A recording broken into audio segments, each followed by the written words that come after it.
దేవునికి అతి సమీపంగా మనం వెళ్ళాలి అంటే మనం ఏం చేస్తే ప్రభువుకి అతి సమీపంగా వెళ్ళి ఆయన సన్నిధిలో ఉన్న సంపూర్ణమైన ఆశీర్వాదాలు దీవెనలో మనం పొందుకోగలము గమనిద్దాం. ఏ భక్తుడైతే ప్రతిరోజు తన జీవితంలో దేవుని యొక్క మంచితనాన్ని జ్ఞాపకం చేసుకుంటూ కృతజ్ఞతలు చెల్లిస్తాడో అట్టి వానికి దేవుని సమీపంగా ఉంటాడు. దేవుని యొక్క మంచితనాన్ని ప్రతి ఉదయము, ప్రతి మధ్యాహ్నము, ప్రతి సాయంకాలము నువ్వు జ్ఞాపకం చేసుకుంటూ ఉండాలి. దేవునిలో ఉన్న గొప్పతనం ఏంటో నీ జ్ఞాపకం వస్తూ ఉండాలి. మానవ సహజంగా ఒక వ్యక్తి యొక్క మంచితనాన్ని బట్టి అతనితో మనం ప్రవర్తిస్తూ ఉంటాం. ఒక వ్యక్తి మంచి వ్యక్తి కాదు అని తెలుసుకున్నప్పుడు జ్ఞానులు వారికి దూరంగా ఉండటానికి ప్రయత్నం చేస్తూ ఉంటారు. మంచి వ్యక్తితో సహవాసం చేస్తే అతనిలో ఉన్న మంచితనం నీకు మేలుగా ఉంటుంది.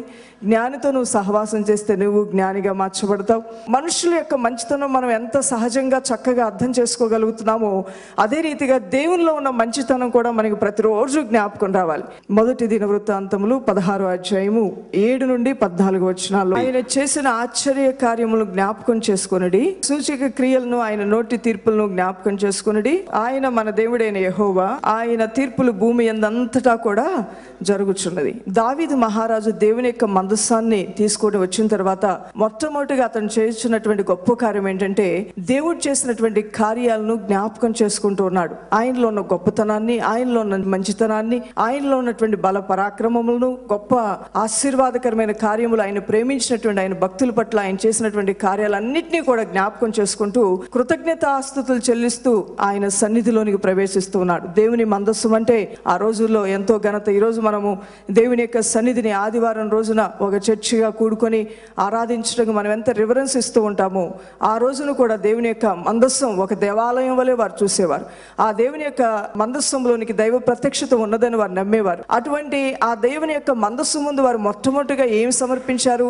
బలులు సమర్పించారా? పొట్టేళ్ళ యొక్క రక్తము, కోడెల యొక్క రక్తమును సమర్పించారంటే అదేమీ కాదు, కానీ దేవుని యొక్క మంచితనాన్ని జ్ఞాపకం చేసుకుని కృతజ్ఞతాస్తుతులు సమర్పించారు. వారు కృతజ్ఞతాస్తుతులు సమర్పిస్తూ ఉండగా దైవికమైన ప్రసన్నత అక్కడ దిగివచ్చి గొప్ప కార్యాలు చేసినట్లుగా మనం గమనించగలుగుతున్నాం. ఈ రోజున మనం కూడా మన జీవితాల్లో నీ దేవుని కూర్చున్నటువంటి కార్యాలను అధికంగా తెలుసుకోవాలన్నా, ఆ ప్రభు నీకు సమీపంగా వచ్చి నీ జీవితాన్ని ఆనందమయంగా చేయాలన్నా ప్రతిరోజు వెరీ సింపుల్ థింగ్ నువ్వు చేయవలసింది ప్రభు మంచితనాన్ని జ్ఞాపకం చేసుకుని ఆయన కృతజ్ఞతాస్తుతులు చెల్లిస్తే చాలు, అద్భుతాలు జరుగుతాయి. రెండవదిగా దేవుని ప్రజలారా, దేవుని యొక్క ఆదరణ మనం కలిగి ఉన్నందుకు ఆయనకి కృతజ్ఞతలు చెల్లిస్తూ ఉండాలి. ప్రభు యొక్క జీవ మార్గంలో కొనసాగుతూ ఆయన నామమును స్తుతించి ఆరాధిస్తున్నటువంటి ప్రతి వ్యక్తి యొక్క జీవితంలో ప్రభు యొక్క ఆదరణ తప్పకుండా ఉంటుంది. దేవుని ఆదరణ, ఆయన కంఫర్ట్ అనేది నాకు ఎలా ఉంటుందో తెలియదనే వారు ఎవ్వరూ ఉండరు. వృద్ధులను అడిగినా దేవుడు గొప్ప ఆదరణ నాకు దయచేశాడండి ఆ సమయంలో అని తప్పకుండా చెప్తారు. చిన్నపిల్లలను అడిగినా, యవ్వనులను అడిగినా, పెద్దలను అడిగినా సరే దేవుడే నన్ను ఆదరిస్తున్నాడు, ఆయన ప్రేమ నాకు లేకపోతే ఈరోజు నేను బ్రతికి ఉండేవాడిని కాదు అంటూ ఉంటారు.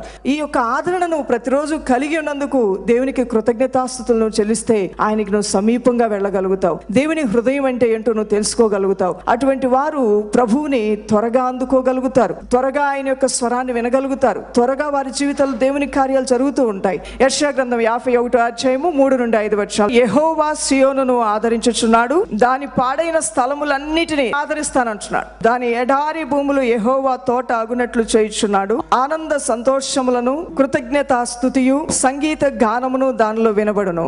నా ప్రజలారా నా మాట ఆలకించు, నా జనులారా నాకు చెవియొగ్గి వినుడి అని ప్రభు అంటున్నాడు. పాడైపోయిన ప్రతి స్థలాన్ని బాగు చేస్తాను, సంగీత గానములతో మీ జీవితాలని ఆనందపరుస్తానంటాడు. సంగీత గానములతో మనం నాట్యం ఆడతామంట. ఎప్పుడండి మన ఇంట్లో సంగీతాలు, నాట్యాలు, వాయిద్యాలు, తంబుర ధ్వనులు ఎప్పుడు వినిపిస్తాయి? అది ఒక ఫెస్టివల్స్ టైంలోనో, ఒక బర్త్డే అప్పుడు, మ్యారేజ్ డే అప్పుడు, లేదంటే కనుక కొన్ని శుభకార్యాలు జరిగినప్పుడు, కొన్ని మేలులు జరిగినప్పుడు, వెరీ రేర్గా మన కుటుంబాల్లో మనము సంగీతము అనగా సంగీతం అనేది ఒక ఆహ్లాదానికి, ఒక ఆనందానికి, ఒక ఉత్సాహానికి, ఒక ఉల్లాసానికి సాదృశ్యంగా ఉన్నది.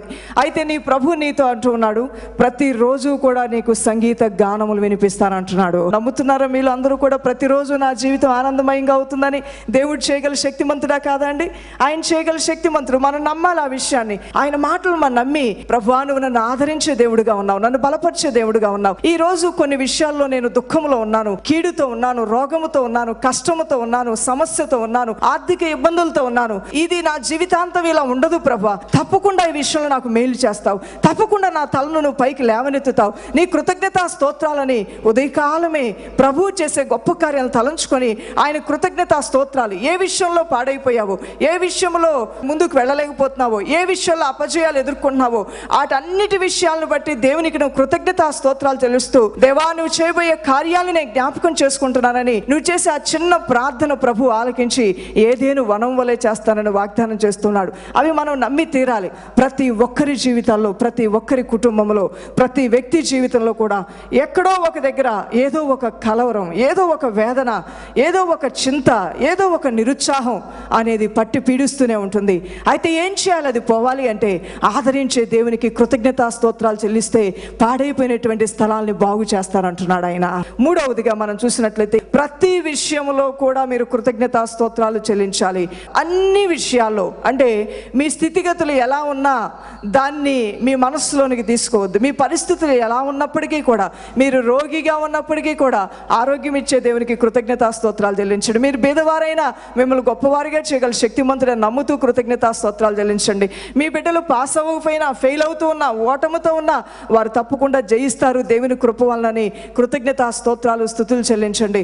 ఒక తల్లి, ఆవిడకు 9 మంది సంతానం అంట. ఆ 9 మంది సంతానము కూడా విచ్చలవిడితనంతో ఎవరి ఇష్టానుసారంగా వారు జీవిస్తున్నప్పుడు ఇలానే ఒక దైవజనుడు చెప్పాడంట, అమ్మా నువ్వు విధవరాలివి, నీకు 9 మంది బిడ్డలు ఉన్నారు, వీళ్ళ జీవితాలు బాగుపడాలంటే ఇక నీ చెయ్యి దాటిపోయారు. నోటి మాటతో వాళ్ళు గద్దిస్తే వినేటువంటి మనసు నీ పిల్లలకి లేదు, చాలా మూఢ స్వభావం కలిగినటువంటి వారు, నువ్వు ఒకటి చెప్తే వాళ్ళు ఇంకొకటి చేస్తారు. అలాంటప్పుడు నన్ను ఏం చేయమంటారు పాస్టర్ గారు? 9 మంది పిల్లలండి, వాళ్ళ నాన్న చనిపోయాడు, నా కళ్ళ ముందే పాడైపోతూ ఉంటే నేను చూడలేకపోతున్నాను అన్నప్పుడు దైవజనుడు చెప్పాడంట, నీ బిడ్డల జీవితాల్లో దేవుని కార్యాలు చేయాలి అంటే ప్రతిరోజు కూడా నీ బిడ్డల కొరకు వారి విషయాల్లో వారి మేలు దేవుడు వారికి చేస్తారని, నా బిడ్డను ఒక వ్యక్తిత్వం కలిగి మంచిగా చదువుకొని మంచి ఉద్యోగం చేసే బిడ్డగా చేసినందుకు స్తోత్రం అని చెప్పమ్మా అంటే ఆవిడ ఆ పాస్టర్ గారి వైపు అయోమయంగా చూసిందంట. అయ్యా, నా పిల్లల్లో కొంతమంది చదువు మానేసి చాలా కాలం అయిపోతుంది, వాళ్ళు దేశ దిమ్మరులుగా తిరుగుతున్నారు, ఇంటికి నెలకొకసారే వస్తాడు ఒక్కొక్క కొడుకు ఎక్కడున్నా కూడా తెలియదు. నా పిల్లల్లో కొంతమంది పిల్లలు తాగుడికి అలవాటయ్యారు, కొంతమంది సిగరెట్లు తాగుతున్నారు, ఇది నా కుటుంబ పరిస్థితి. అలాంటి నా బిడ్డల్ని మేలుతో వాళ్ళ జీవితాలు నింపబోతున్నామని ఆ విధంగా ప్రార్థన చేస్తే, వీళ్ళు ఇలాంటి వాళ్ళు కదండి, చెడ్డోళ్ళు కదా నా పిల్లలు, చెడ్డోళ్ళని మంచోళ్ళుగా చేశావని ఎలా చెప్పమంటారంటే అదేనమ్మా సీక్రెట్. అంటే నీవు లేని వాటిని ఉన్నట్లుగా నమ్మి ప్రార్థన చేస్తే అన్నీ నీ జీవితంలో జరుగుతాయి. లేని వాటిని ఉన్నట్లుగా నమ్మాలి, దాన్నే విశ్వాసం అంటారు. అదృశ్యమైనటువంటి వాటిని దృశ్యమైనట్లుగా మన కళ్ళతో మనం చూడాలి, దాన్నే నమ్మకత్వం, విశ్వాసం అంటున్నాడు. నమ్మి నా యందు విశ్వాసం ఉంచి వాడు ఎన్నడూ సిగ్గుపరచబడ్డని ప్రభు వాక్యంలో రాయబడి ఉన్నది. నా ఎద్దుకు వచ్చేవాడు సందేహించకుండా అడగాలి, 2 మనసులు కలిగి అడగకూడదని ప్రభు అంటున్నాడు. 2 మనసులు కలిగి అడిగేటువంటి వ్యక్తి గాలిని స్వతంత్రించుకుంటాడు, పొట్టును స్వతంత్రించుకుంటాడు, గింజను కాదు స్వతంత్రించుకునేది ప్రభు సెలవిస్తూ ఉన్నాడు. ఆ విధంగా దైవజనుడు ఆవిడ కొంత బోధ చేసిన తర్వాత ఇక మనస్సును దృఢపరుచుకొని రోజుకి 13:30 గంటలు ఒక్కొక్క పాప పేరు, ఒక్కొక్క బాబు పేరు పెట్టి వారందరి నిమిత్తమై ప్రభు సన్నిధిలో ప్రార్థన చేయటం, ఏడవటం, ప్రభు నా బిడ్డని ఇలాంటి గొప్ప దైవజనుడిగా నువ్వు చేసినందుకు మీ స్తోత్రం, వీడిని ప్రవక్తగా చేసినందుకు మీ స్తోత్రం, ఇతన్ని గొప్ప బైబిల్ కాలేజ్ నడిపించే ప్రిన్సిపల్గా చేసినందుకు మీ స్తోత్రం అంటే ఆవిడకి అప్పటి నుంచి కూడా గొప్ప గొప్ప కార్యాలు ఆడటం ప్రారంభించింది. నా పిల్లలందరి వివాహాలు చర్చిలోనే, పరిశుద్ధ వివాహాలు దేవుని నమ్మిన బిడ్డలతోనే, విశ్వాసులతోనే జరగాలి ప్రభువా, ఆ విధంగా చేసేందుకు నీ కృతజ్ఞతా స్తోత్రాలని ఆవిడ ప్రతిరోజు ఒక్కొక్క కొడుకు, ఒక్కొక్క కూతురు పేరు పెట్టి 1.5 గంటల సమయం ప్రార్థన చేస్తుండగా దేవుని బిడ్డలారా 6-7 నెలలు తిరగకుండానే బిడ్డలందరి జీవితాల్లో గొప్ప మార్పుని దేవుడు తీసుకొచ్చాడు. హల్లెలూయా. అలాంటి వాళ్ళు ప్రపంచాన్ని కదిలించినటువంటి గొప్ప సేవకులు అయ్యారంట. ఆమె ప్రార్థన చేసి దేవుని సన్నిధికి వాళ్ళ బిడ్డలను అప్పగించినప్పుడు ఒక్కొక్కరిలో పశ్చాత్తాపం, మారు మనసు వచ్చి అందరూ కూడా దేవుని యొక్క స్వాధీనంలోకి వచ్చి దైవ జ్ఞానంతో బిడ్డలు నింపబడ్డారు. వారిలో ఉన్న మూఢత్వము, మూర్ఖత్వము అంతా వారి జీవితాల నుంచి తొలగిపోవడం ప్రారంభించింది. అందరి జీవితాల్లో కూడా ట్రాక్ మీదకి వచ్చినట్లుగా అయిపోయాయి, క్రమపరచబడ్డాయి, వివాహాలందరూ చక్కగా జరిగాయి, కుటుంబాలుగా స్థిరపరచబడ్డారు. ఆమెకు పుట్టినటువంటి సంతానంలో 4 నుంచి 5 వరకు కూడా ప్రపంచంలోనే గొప్ప సువార్థికులుగా వాడబడ్డారంట దేవుని చేతిలో.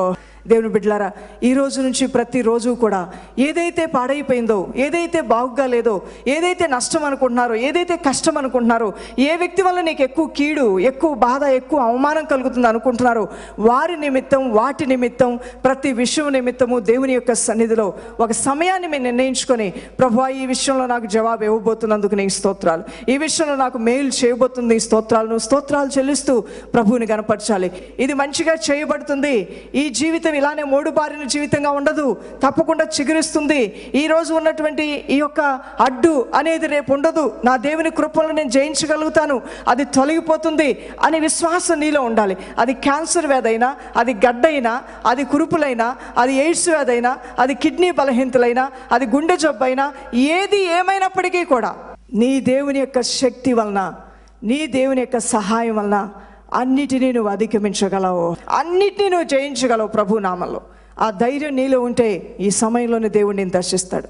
ఆ విశ్వాసం నీలో ఉంటే ప్రభు కార్యాలు నిశ్చయముగా నువ్వు చూడగలుగుతావు. నీ పరిస్థితి బాగున్నా బాగోపోయినా, ఆ లాజరు ఏం చేశాడు? కుక్కలు అతని యొక్క దేహాన్ని నాకుతూ ఉన్నాయంట, కురుపులు అతని దేహంలో అధికమైపోతున్నాయి రోజు రోజుకి కూడా. అంత దీనస్థితిలో, శరీరం క్షీణించిపోయి, రోగముతో ఒక కురూపిగా ఉండి, కుక్కలు తినే ఆహారం అతను తింటూ ఉన్నా, అయినా ఏంటి, సృష్టించిన దేవునికి ఎప్పుడు కృతజ్ఞత కలిగి ఉన్నాడు. తన పరిస్థితి ఏ విధంగా ఉన్నా, తన స్థితిగతులను చూచి దేవుని ప్రేమను ఎక్కువ తక్కువ తన జీవితంలో చేసుకోలేదు. కానీ తన పరిస్థితి ఏ విధంగా ఉన్నప్పటికీ దేవుడు దేవుడే, ఆయన స్థానం ఆయనకే ఇచ్చాడు. మనం బాగున్నప్పుడు దేవుణ్ణి గణపరచడం, మనం బాగున్నప్పుడు సణుక్కోవటం, ఇవన్నీ కూడా చిన్నపిల్లల చేష్టలు అంటారు. ఆత్మ జ్ఞానం కలిగిన వ్యక్తి తాను ఏ స్థితిలో ఉన్నా దేవుని పట్ల ప్రేమ కలిగే ఉంటాడు. ఎఫెసీయులకు రాసిన పత్రిక 5వ అధ్యాయము 19 నుండి 20 వచనాలు. ఒకరినొకడు కీర్తనలతోనూ సంగీతములతోనూ ఆత్మ సంబంధమైన పాటలతోనూ హెచ్చరించుచు మీ హృదయముల్లో ప్రభువును గూర్చి పాడుచు కీర్తించుచు మన ప్రభువైన యేసుక్రీస్తు పేరట సమస్తమును గూర్చి తండ్రి అయిన దేవునికి ఎల్లప్పుడూ కృతజ్ఞతాస్తుతులు చెల్లించాలని వాక్యంలో రాయబడి ఉంది. అందువల్లనే ఎప్పుడెప్పుడు మనము దేవుణ్ణి కనపరచాలంటే, ఆశీర్వాదాలు పొందటానికి ముందు మనం ఏం చేయాలంటే దేవునికి కృతజ్ఞతా స్తోత్రాలు చెల్లించాలి. కొంతమంది అంటుంటారు, పెళ్ళైతే చర్చికి వస్తాను, ఉద్యోగం వస్తే చర్చికి వస్తాను, నాకు అన్నీ దేవుడు మేలు చేస్తే అప్పుడు నేను వచ్చి దేవునికి సాక్షిగా నిలబెడతానని. అది కాదు పరిశుద్ధమైన బైబిల్ గ్రంథంలో దేవుడు చెప్తున్నటువంటి కార్యం. నీవు నీ ఆశీర్వాదాలు పొందటానికి ముందుగానే నువ్వేం చెల్లించాలంటే దేవునికి కృతజ్ఞతాస్తుతులు చెల్లించాలి. ఇక నేనెవ్వరూ పైకి తీసుకొని రాలేరు. నీ చుట్టూ ఉన్నటువంటి పరిస్థితులు ఆ విధంగా ఉన్నాయి. వారు ఊబిలో దిగబడిపోయారు, వారి యొక్క కాలు జారే స్థలంలో వారు వెళ్ళిపోయారు. ఇక వాళ్ళ ఇంట్లో ఉన్న కష్టాల నుంచి వారు బయట పడలేరండి. ఆ అప్పుల నుంచి జీవితాంతం అప్పులు తెచ్చుకున్న వారు బయటికి రాలేరండి అని ఆ నోట ఈ నోట నీ గురించి ఎవరైనా చెప్తుంటే వింటున్నావేమో. నమ్మొద్దు దేవుని బిడ్డ, నీ దేవుడు నిన్ను పైకి లేవనెత్తగల శక్తిమంతుడు. ఆయన దండముతో, ఆయన దుడ్డుకరతో నిన్ను బలపరుస్తాడు.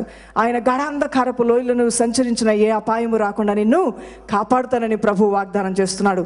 మనం ఆశీర్వాదాలు పొందాలి అంటే మీరు ఆశీర్వాదం పొందడానికి ముందుగానే దేవునికి స్తోత్రాలు చెల్లించండి. ఆశీర్వాదాలు వచ్చిన తర్వాత కూడా మనం ఏం చేయాలంటే దేవునికి కృతజ్ఞతా స్తోత్రాలు చెల్లించాలి. లూకాసు వార్త 17వ అధ్యాయము 11 నుండి 19 వచ్చాడు. 10 మంది కుష్ఠరోగుల్ని ప్రభు స్వస్థపరిచారు. వారిలో 9 మంది కూడా కృతజ్ఞతలు చెల్లించలేదు. ఒక వ్యక్తి వచ్చి ఆయన చేసిన కార్యాన్ని జ్ఞాపకం చేసుకున్నప్పుడు యేసు ప్రభు అడుగుతున్నారు, మిగిలిన 90 ఎక్కడ ఉన్నారు? వారు నేను చేసిన కార్యాన్ని బట్టి కృతజ్ఞతలు చెల్లించడానికి మందిరానికి వెళ్ళలేదు. ఎక్కడికి వెళ్ళాలన్నాడు దేవుడు? దేవాలయంలోకి వెళ్ళి సాక్ష్యం చెప్పుకొని ప్రభు నాకు ఈ కార్యం చేశారని నువ్వు చెప్పాలి కదా. మిగిలిన 90 ఎక్కడా? నువ్వు ఒక్కడవేనా దేవుని కృతజ్ఞతాస్తుతులు చెల్లించడానికి వచ్చిందని ప్రభు ఎంతో బాధపడ్డారు. అంటే అక్కడ దేవుని యొక్క మనస్సు ఏంటో మనం గ్రహించుకోగలుగుతున్నాం. మేలులు మహోపకారములు పొందిన తర్వాత కృతజ్ఞతలతో నువ్వు వచ్చి సర్వ సమాజం ముందు నిలబడి దేవుడు చేసిన మేలును చెప్పడానికి సిగ్గుపడకూడదు.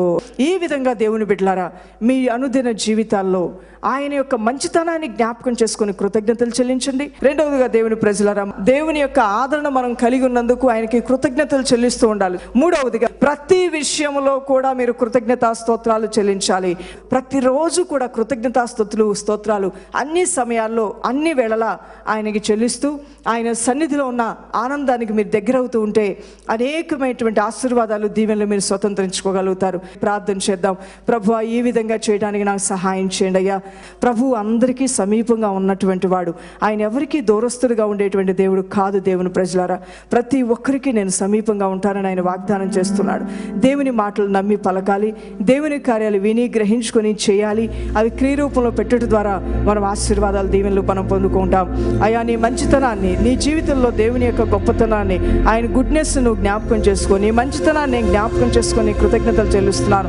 అయ్యా, పాడైపోయినటువంటి స్థలాలు కూడా నువ్వు బాగు చేయగల దేవుడు అని, నువ్వు ఆదరించే దేవుడు అని, నువ్వు బలపరిచే దేవుడు అని నమ్ముచున్నాను ప్రభువా. నువ్వు ఆ విధంగా మా కుటుంబంలో, నా జీవితంలో చేయబోతున్నావు. అంతా బాగుంది, కానీ ఒక దిక్కు, ఒక స్థితి, ఒక కార్యము బాగోలేదయ్యా. అది కూడా మంచిగా, మేలుగా నువ్వు చేయబోతున్నావు. ఏదైతే పాడైపోయింది అనుకుంటున్నావో, ఏదైతే బాగోలేదనుకుంటున్నావో, ఏదైతే రోగగ్రస్తమైంది అనుకుంటున్నావో, ఏదైతే కష్టతరమైంది, నా వల్ల కాదే అనుకుంటున్నావో, అది నీ ద్వారానే యేసయ్య చేయించబోతున్నాడు. నీ వల్ల కాదు అనేది, నాకు అసాధ్యము అనేది నీ ద్వారా యేసయ్య చేయించబోతున్నాడమ్మా. ఆదరించే దేవునికి కృతజ్ఞతలు చెల్లించు. ఆదరణ ఇప్పుడు లేకపోయినా ఇస్తాడని నమ్మి నువ్వు కృతజ్ఞతా స్తోత్రాలు చెల్లించు. అద్భుతాలు నువ్వు చూడగలుగుతావు. ప్రతి సమయంలో, ప్రతి విషయంలో, ఉన్న స్థితి అయినా లేని స్థితి అయినా, నీ జీవితంలో హెచ్చు తగ్గులు ఉన్నా, బాధ ఉన్నా, దుఃఖం ఉన్నా, సంతోషం ఉన్నా, ఏ స్థితిలో ఉన్నా ఆయనకి నువ్వు కృతజ్ఞతలు కలిగి ఉండు. దేవుని బిడ్డ, నీ జీవితంలో కార్యాలు జరగకముందే ఆయన చేస్తాడని నమ్మి కృతజ్ఞత కలిగి ఉండు. మమ్మల్ని నడిపించే దేవుడు నీవని నిన్ను గణపరుస్తున్నాం. మమ్మల్ని ఆదరించే దేవుడు నీవే అని నిన్ను గణపరుస్తున్నాము. నీ మంచితనాన్ని మేము జ్ఞాపకం చేసుకుంటూ నిన్ను గణపరుస్తున్నాము. మేము ఏ స్థితిలో ఉన్నా ఆ స్థితిలో నుండి నీ యందు ఆనందించి, సంతోషించి కృతజ్ఞతలు చెల్లిస్తున్నాం. నీ మహోపకారములతో ప్రతి బిడ్డని నువ్వు తృప్తిపరచమని, సమాధాన సంతోషములు దయచేయమని సర్వోన్నతమైన దేవుడు యేసుక్రీస్తు శక్తిగల నామములో ప్రార్థించి వేడుకుంటున్నాం మా ప్రియ తండ్రి. ఆమేన్.